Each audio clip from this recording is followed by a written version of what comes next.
Inilah 8 orang paling susah mati meski dibunuh berkali-kali. 1. Edward Teach alias Blackbeard. Edward Teach atau yang lebih dikenal dengan Blackbeard adalah seorang bajak laut Inggris yang beroperasi sekitar tahun 1716. Ia disebut sebagai bajak laut yang paling sukses di masanya. Blackbeard sangat dibenci di berbagai negara karena profesinya ini. Gubernur Virginia akhirnya memerintahkan untuk membunuh Blackbeard. Ia mengirim 2 kapal perang yang dipimpin Robert Maynard untuk membunuh bajak laut tersebut. Tapi bukannya lari, Blackbeard malah menyerang balik kapal-kapal tersebut. Ia juga menghadapi Maynard dan membuat pria tersebut hampir kehilangan jari-jarinya. Hebatnya lagi, pedang Maynard patah saat membacok punggung Blackbeard. Ia mendapatkan tebasan di leher, tapi masih bisa terus bertarung meskipun sudah dikeroyok oleh banyak musuhnya. Blackbeard terus bertempur sampai napas terakhirnya, dan ketika pertempuran berakhir, ia memiliki 20 luka tusukan, dan 5 luka tembakan. Saking susahnya dibunuh, para kru Maynard sampai harus memenggal kepala Blackbeard untuk memastikan ia benar-benar mati.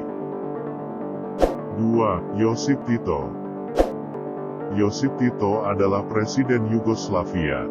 Ia menjadi target pembunuhan oleh Stalin, tapi selalu saja gagal setelah 22 kali percobaan pembunuhan.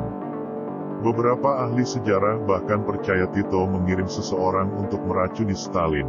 Ketika Joseph Stalin meninggal, sebuah surat ditemukan di kantornya bertuliskan, "Berhentilah mengirim orang untuk membunuhku. Kami sudah menangkap 5 orang di antaranya. 1 membawa bom, dan yang lain membawa senapan. Kalau kau tidak berhenti mengirim pembunuh, aku akan mengirimkan 1 ke Moskow, dan aku tidak akan perlu mengirim yang lainnya lagi." 3. Leon Trotsky. Leon Trotsky adalah pendiri dan pemimpin pasukan Soviet Red Army, dan juga merupakan musuh Stalin. Pada tahun 1927, Trotsky dikeluarkan dari Partai Komunis serta diusir dari Rusia. Pada tanggal 20 Agustus tahun 1940, seorang pembunuh memasuki rumah Trotsky. Pembunuh tersebut menghujamkan kapak es ke kepala Trotsky. Tapi ternyata ia tidak langsung mati. Trotsky yang marah menyerang pembunuh tersebut dan sempat bergulat di tanah.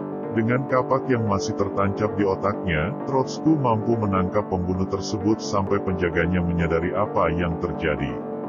Untuk pria berusia 60 tahun dengan kapak tertancap di kepala, Trotsky bisa dibilang cukup tangguh karena masih bisa menangkap pembunuhnya sendiri. Trotsky akhirnya meninggal keesokan harinya. 4. Jim Bowie. Jim Bowie dianggap sebagai pahlawan lokal di Amerika. Ia terkenal sebagai pria yang sangat tangguh sampai ada pisau yang dinamai dengan pisau Bowie. Pertarungannya yang paling terkenal terjadi pada tahun 1827 saat ia melakukan duel dengan 2 orang pria lainnya. Saat duel, Bowie tidak sengaja tertembak di pinggang. Ia kemudian langsung mengambil pisaunya dan menyerang pria tersebut. Pria itu menyerang wajah Bowie sehingga ia jatuh. Saat jatuh itulah, pria lain menembak dan menusuknya di dada. Tapi ternyata itu tidak cukup untuk menghabisinya. 5. Pablo Escobar. Pablo Escobar adalah seorang pemimpin kartel narkoba terbesar dan paling terkenal di Kolombia.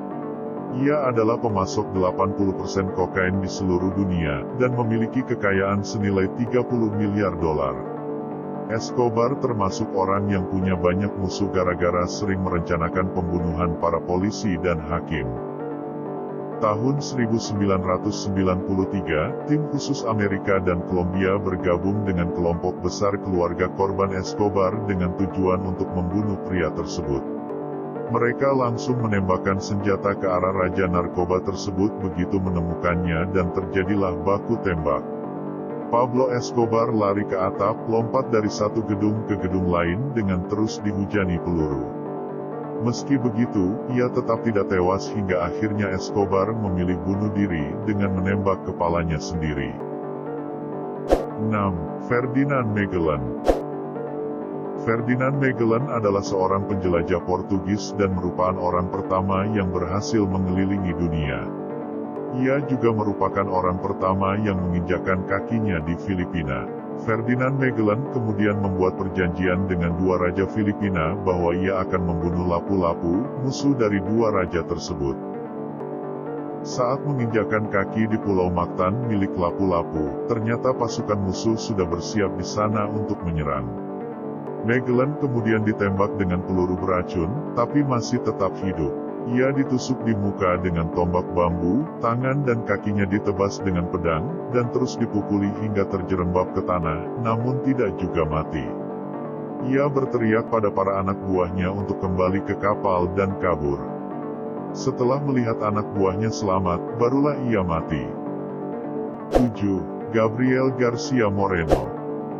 Gabriel Garcia Moreno adalah presiden Ekuador pada abad ke-19. Ia sangat dibenci oleh kelompok liberal karena pada dasarnya ia adalah seorang diktator militer. Maka tidak lama kemudian, seseorang berusaha untuk membunuhnya. Saat berjalan keluar dari gereja, ia diserang oleh sekelompok orang dengan mengayunkan kapak ke leher dan kepalanya. Mereka juga memotong lengan kiri dan tangan kanannya. Meski begitu, ia tetap berdiri kembali sehingga para penyerangnya menembaknya lagi hingga 6 kali di dada. Ia juga diserang lebih dari 14 kali dengan menggunakan pedang. Dengan kondisi yang begitu mengenaskan, ia masih hidup dan sempat menulis kata-kata, "Tuhan takkan mati," dengan menggunakan darahnya sendiri. 8. Grigori Rasputin. Rasputin adalah seorang pendeta Rusia dan merupakan teman baik Tsar. Ia punya banyak musuh dan masyarakat menyalahkannya atas keterlibatan Rusia dalam Perang Dunia I sehingga pada tahun 1916, sekelompok orang memutuskan untuk membunuhnya. Sekelompok bangsawan mengundangnya untuk makan kue dan minum anggur yang sudah diberi racun. Tapi meski ia makan banyak kue dan minum banyak anggur, ia tetap hidup dan racun tersebut seperti tidak mempengaruhinya sama sekali. Para bangsawan tersebut akhirnya menembak Rasputin di punggung. Karena ia terlihat sudah mati, para pembunuhnya segera meninggalkannya. Namun saat salah seorang kembali untuk mengambil jaket, Rasputin ternyata berdiri dan mencekik musuhnya. Mereka kemudian menembakinya lagi hingga 3 kali, tapi tetap tidak berhasil. Kemudian beralih dengan dipukuli, namun tetap tidak berhasil lagi. Akhirnya mereka memutuskan untuk mengikat Rasputin dan melemparkannya ke sungai es. Tapi ternyata ia juga masih hidup dan mencoba membebaskan diri. Akhirnya Rasputin tenggelam dan meninggal, karena paru-paru yang dipenuhi oleh air sungai.